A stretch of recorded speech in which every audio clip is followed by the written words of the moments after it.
here at the Digital Enterprise CIO Assembly in Miami for a special edition of Millennium Live, and I'm lucky to be joined by Sean Ammirati, the co-founder and director of the Carnegie Mellon Corporate Startup Lab at Carnegie Mellon University. Sean, can you share with our members a little bit about yourself and your work at Carnegie Mellon University? Sure. So I am a recovering entrepreneur. So I dropped out of grad school at Carnegie Mellon to start my first startup, confident in really only one thing, which is that I did not want to be a professor when I grew up, which is kind of ironic given what I do now. But I dropped out, did 3 startups back to back, sold the first one to Morgan Stanley. The second one was actually LinkedIn's first acquisition. So if you log into your LinkedIn account and you see that ribbon of news across the top of your page, you're welcome. I'm sorry, depending on how you feel about that on your LinkedIn page, but that's our technology. And then the third startup I did was a media business called Read Write Web, which we sold to a private equity roll-up. Towards the tail end of that third startup, I came back as, at that time, adjunct faculty at Carnegie Mellon and started teaching some entrepreneurship classes and absolutely fell in love with helping other people start startups. And as I was wrapping up the third startup, I was thinking, okay, I'll probably start another company, and realized, no, I really want to help other people be entrepreneurial. And so for the last 7 years, I've continued to teach at Carnegie Mellon and managed a venture firm called Birchmere Ventures, where I'm a partner with two other guys, and then have continued to teach at Carnegie Mellon. I wrote a book 3 years ago called The Science of Growth, and one of the interesting things about the book is the target audience was entrepreneurs, but the people who actually surprisingly bought it in addition to entrepreneurs were large corporate executives. And that got me really interested in, like, well, why are Fortune 500 companies buying a book for startups? And so I went and started visiting them like a good entrepreneur does, and realized that many of these companies are trying to be entrepreneurial. They're trying to rediscover their entrepreneurial roots. And so we've launched a lab that you alluded to at the beginning there called the Corporate Startup Lab 3 years ago, which is all about helping large companies create startups inside of their established companies. So how does a company like PNC Bank, that's a large financial institution, how do they create new companies using the incumbency advantage and the assets of PNC Bank or the Bosch Corporation? And so we've done this a lot. We started to develop some tools and some processes to help these companies do that, and that's increasingly a lot of what my work at CMU focuses on, although I continue to still teach a number of traditional entrepreneurship courses as well. Oh, that's great. Where does your passion for academia and entrepreneurship come from? Has that been in your DNA all of your life, or has a certain experience triggered that passion of yours? Yeah, it's an interesting question. So one of the big debates in higher ed right now is, can you teach people to be entrepreneurs? And there's people who have passionate arguments on both sides of that. I would just say, experientially, I've had many students come into my class and say, I'm not an entrepreneur. And by the time they're done, they're off starting compelling businesses, or they're going to work at places like General Electric or PNC Bank or whatever, and actually do entrepreneurship work inside of those organizations. And so I'm convinced that you can learn to be an entrepreneur, but you learn it differently than you learn math or marketing or whatever. And so we've worked really hard to try to create curriculum to make people entrepreneurs. And this is important to me because when I think about entrepreneurship, I think about people who look out into the world and see the world as it shouldn't be and create products and services that make the world better. And I think no matter how you feel politically or regardless of kind of your social perspectives, we can all agree that there's a lot of things in the world that need to be improved. And so to me, the solution is more people being entrepreneurs. Now, some of that is traditional entrepreneurship, like what I dropped out of grad school to do. Some of that is corporate entrepreneurship, like the things we're doing at the Corporate Startup Lab. But it's really important to have more of the world take this entrepreneurial approach to the work that they do. And it's really motivating to me to be part of a team who makes that happen. And with that being said, how have you seen the entrepreneurship landscape change in recent years, and how has that changed the wider business environment? Yeah, that's a great question. When I dropped out of grad school to do my startup 20 years ago, entrepreneurship was definitely a very small part of what happened at Carnegie Mellon. The Entrepreneurship Center was in a small corner of the building that was in. We just built a new building at Carnegie Mellon for the business school, thanks to David Tepper and a number of other people's generosity. And the Entrepreneurship Center is the best space in the newest building on campus. And I think that's not just a reflection of the physical space, but it's a reflection on how the priorities have shifted, where entrepreneurship used to be this kind of side thing, and it is now integral to how these schools work, and also, frankly, how students pick grad schools. And I think you've seen that in the business community as well, where there's a lot more interest in how entrepreneurship works, how innovation works, and how companies can kind of reimagine their futures today. And what technology do you see having the biggest impact on the business community in 2020? So I think in 2020, that's close enough in, I'm very excited about the impact that machine learning is having in the enterprise today. And, and I mean that both in the sense of real machine learning, like actually doing deep learning and true adaptive systems. Also, frankly, in just kind of standard data science where you're just doing smart regressions to make smart data-driven decisions.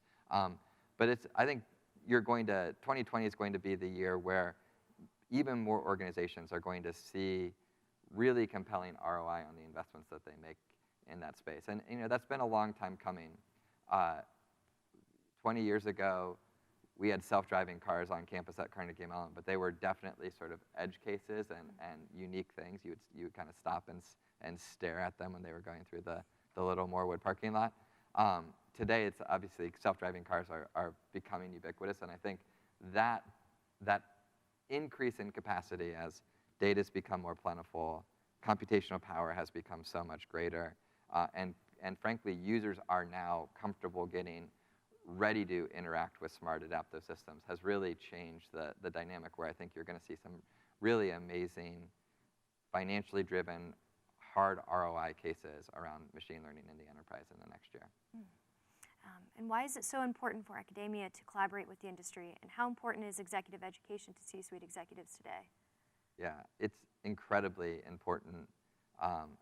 Both those are incredibly important. So the reality is, I think, we know at Carnegie Mellon, and I think most schools, that we are better when we work with our industry partners. And it's been a great joy to be a front door to the university for a number of large companies who have come in working with my lab and now are doing projects all over campus. Just to mention one example of that, we've done a lot of work with Optum and their parent company, the United Healthcare Group, and helping them do kind of innovation projects. But they're also doing now projects with our computer science professors where together they're working on machine learning models to better forecast the flu, which again, I don't know that they're comfortable with me sharing the data, but it is, the ROI on that for them is really staggering when they talk about the cost savings that they could have there. So it's been great to be kind of a front door for that. And then in terms of executive education, I think that most executives today realize that the things that made their organizations and their teams relevant no longer are going to keep them relevant, and that means continuing education for your senior leaders is extremely crucial.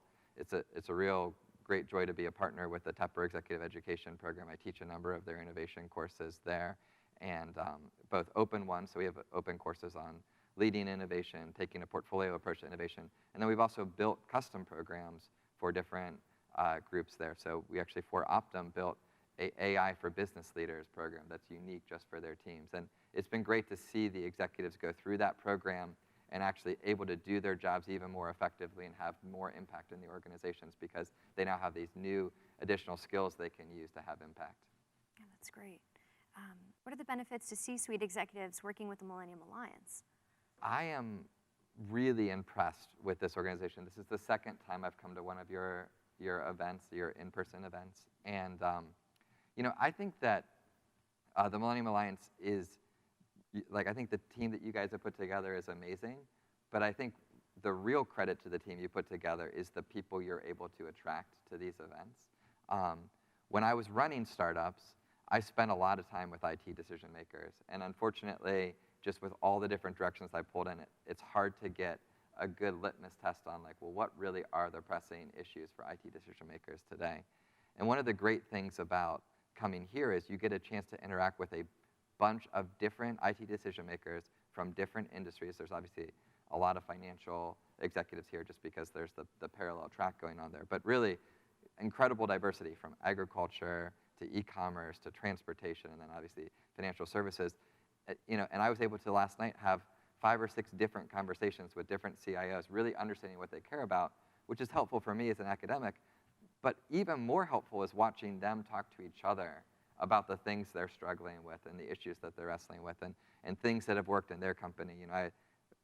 I was talking to 2 guys last night, one of whom is in the agriculture industry. In particular, they actually distribute most of the eggs in America. And another guy was in the energy space, and they were comparing notes on different systems they deployed and how that affected their organization. Obviously, completely not competitive. Like, neither of them are going to care if the other one's more efficient, more effective, more profitable. But they were to come back now with concrete examples of things that they should deploy. And so I think this sort of peer learning that happens here is just absolutely magical. That's great. With 2019 coming to an end, what do you see as one of the biggest trends in entrepreneurship in 2020? So I'm both incredibly optimistic about entrepreneurship and also I have some concerns. So the optimism is we've certainly gotten to a point where for a certain type of startup, for a certain type of entrepreneur, we have made it as efficient and formulaic as ever to start those kinds of companies. And this is from things that I've been a large part of. So Eric Ries wrote a book a number of years ago called The Lean Startup. I actually brought a lot of that thinking from Eric and his colleague Steve Blank to Carnegie Mellon, creating a class at CMU called the Lean Entrepreneurship course. And for those kinds of startups, and 2 people in a garage solving a certain type of problem, there's never been a better time to be an entrepreneur, both because of the techniques and the processes, also things like cloud computing that make it much easier to go from 0 to 1 when you're getting started. Also things like accelerators across the country to get you that first initial funding and give you a roadmap to success. So I think that's incredible. The problem and the caution is I think entrepreneurship has become spiky. So a certain segment of the population does a great job being entrepreneurial, but other segments may be being left behind. The corporate entrepreneurs is certainly one example of that, but there are lots of others as well. And I think as we turn the page and look towards 2020, it's really important that we spend a bunch of time figuring out how to make entrepreneurship more equally distributed, because if it's entrepreneurs who make the world as it should be, which I really believe it is, we need to make sure everybody has a voice in making the world as it should be. That's great. Thank you for your time, Sean. Thank you. And we look forward to seeing you events in 2020. Awesome.